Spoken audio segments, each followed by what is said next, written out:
Fala galera da comunidade Apogeu, espero que todos vocês estejam bem. Sou o Marcos Vinícius, sou nutricionista clínico esportivo e vou cuidar da parte nutricional de vocês aqui dentro da nossa comunidade, beleza?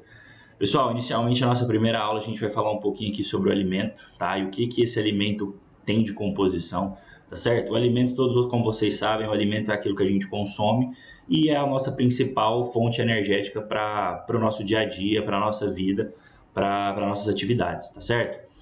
Quero que vocês entendam também que dentro desse alimento existe outros compostos e esses compostos têm diferentes funções na nossa cadeia fisiológica, tá? Hoje a gente vai falar sobre os macronutrientes e os micronutrientes, tá certo? Os macronutrientes, a gente tem três tipos dele, tá? Temos os carboidratos, as proteínas e as gorduras. E dos micronutrientes nós temos também três que são vitaminas, minerais e fitoquímicos. Vou mostrar para vocês aqui o que tem de diferença entre um e o outro, qual que é a função de cada um. E vou dar alguns exemplos aqui de alimentos que vocês vão encontrar esses três macronutrientes aqui diferentes, tá certo? Pessoal, dando início aqui, começando pelo carboidrato. O carboidrato ele tem uma função energética, tá certo? E poupadora. Poupadora em que sentido? Ele poupa os outros macronutrientes enquanto nós temos essa quantidade de carboidrato adequada no nosso meio, na nossa corrente sanguínea, tá bom? Toda vez que vocês verem isso daqui, quilocalorias, tá? Quilocalorias é o produto final desse macronutriente. Então aqui a gente identifica que a cada grama de carboidrato consumido, esse carboidrato oferta 4 calorias como produto final para a gente. Por ter uma função energética e poupadora, nós temos diferentes tipos de carboidratos aqui, entre simples e complexos, tá?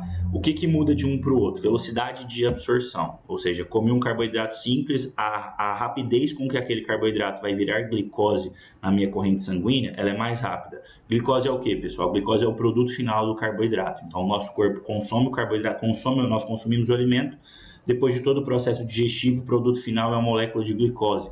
Essa glicose é o conhecido aí no nosso meio comum, no nosso meio leigo, como o açúcar, tá certo? Açúcar no sangue, mais aqui para deixar mais didático, glicose. E temos os carboidratos complexos, que são aqueles que têm um prazo digestivo um pouco mais demorado e que gera mais saciedade quando nós consumimos eles, tá certo? Exemplo simples de carboidratos aqui, nós temos os açúcares, os carboidratos refinados, os doces, ou seja, aquilo que a gente consome e gera glicose de uma maneira muito rápida na nossa corrente sanguínea. E os complexos, nós temos os grãos integrais, os cereais, tá? Que demoram a ter uma absorção, tem uma absorção um pouco mais demorada que gera mais saciedade. Falando de um indivíduo saudável, quando a gente vai passar um plano dietético para ele, a quantidade média de carboidrato que ele deve consumir dentro de um plano dietético adequado é de 40% a 50%. Sim, é uma quantidade mais alta porque a função dele é energética, é poupadora. Se nós queremos energia, naturalmente a quantidade de carboidrato que nós consumimos, elas devem ser maiores em quantidades dentro de um plano dietético também, tá certo? Partindo aqui para outro macronutriente, pessoal, as proteínas, que tem um produto final como um aminoácido. Esses aminoácidos têm funções construtoras dentro do nosso corpo, tá? Então a gente já imagina ali o tecido muscular. Para construir tecido muscular, igual uma paredezinha de tijolo, o que nós precisamos? De proteínas, tá certo? Também tem o mesmo valor energético de um carboidrato, tá? Então são 4 quilocalorias por grama, a cada grama consumida. E temos os diferentes tipos de proteína. Temos as proteínas animais e as proteínas vegetais. Proteínas animais, como vocês todos sabem, carne, peixe, ovos, frango, leite, são belos exemplos. E de proteínas vegetais nós temos as leguminosas e oleaginosas, tipo feijões, lentilhas, castanhas, quinoa e por aí vai. Se tratando de um indivíduo saudável também, a ideia é que ele consuma de 20 a 25% de todas as calorias ingeridas ao longo do dia sejam provenientes de proteínas, pensando nessa função construtora e reparadora do tecido muscular, tá certo? E por terceiro, pessoal, nós temos as gorduras, que também são importantes nas funções energéticas, mas tem uma função à parte crucial, que são a produção dos hormônios sexuais, e de toda a cadeia hormonal, tá? Todos os hormônios dependem exclusivamente aqui das gorduras para serem formados.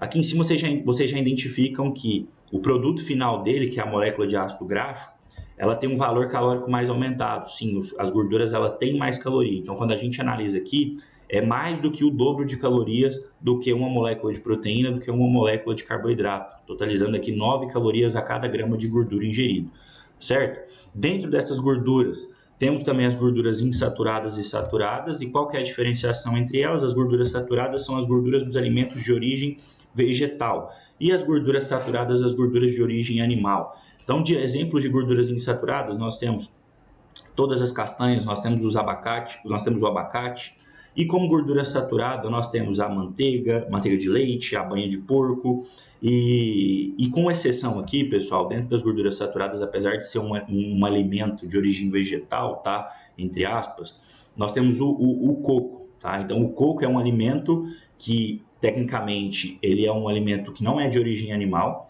mas ele entra dentro das gorduras saturadas porque na composição dele a gente encontra uma maior quantidade de gordura saturada, tá certo? Falando de quantidade que deve ser consumida ao longo do dia, de 30% a 35% fica sendo mais interessante, porque além de ter a função energética, tem a função desses hormônios, da produção dos hormônios esteroidais, dos hormônios aqui sexuais, que são interessantes para a nossa qualidade de vida também, principalmente quando se trata de um indivíduo homem, tá? Para a parte de micronutrientes, pessoal, nós temos as vitaminas, os minerais e fitoquímicos. E a diferença entre eles aqui que a gente já identifica eles não têm calorias, porque a função deles são estritamente reguladoras, tá? Reguladoras em que sentido? Por não ter calorias, eles atuam diretamente nas funções fisiológicas para a melhora do sistema imunológico, para a produção de alguns hormônios também, tá certo? Então, vitaminas, minerais e fitoquímicos não possuem calorias e têm uma função estritamente reguladoras, fechou? Pessoal, recapitulando aqui essa parte de macronutrientes é o que compõe o alimento, micronutrientes também está dentro do alimento. Só que o macronutriente ele te entrega um produto final e esse produto final tem calorias, igual as proteínas e os carboidratos, que são 4 quilocalorias por grama ingerido, tem as funções energéticas e construtoras e temos as gorduras que ofertam o dobro de calorias com função energética e tem essa função para a produção dos hormônios esteroidais, tá certo? Vitaminas e minerais não possuem calorias e são essenciais, pois são reguladores para o seu sistema imunológico, certo? Espero que todos vocês estejam entendidos aqui na nossa primeira aulinha de macro e micronutriente. Vamos para a segunda aula que eu vou falar um pouquinho para vocês de como calcular essa quantidade de calorias aqui para encaixar no plano dietético de vocês, beleza?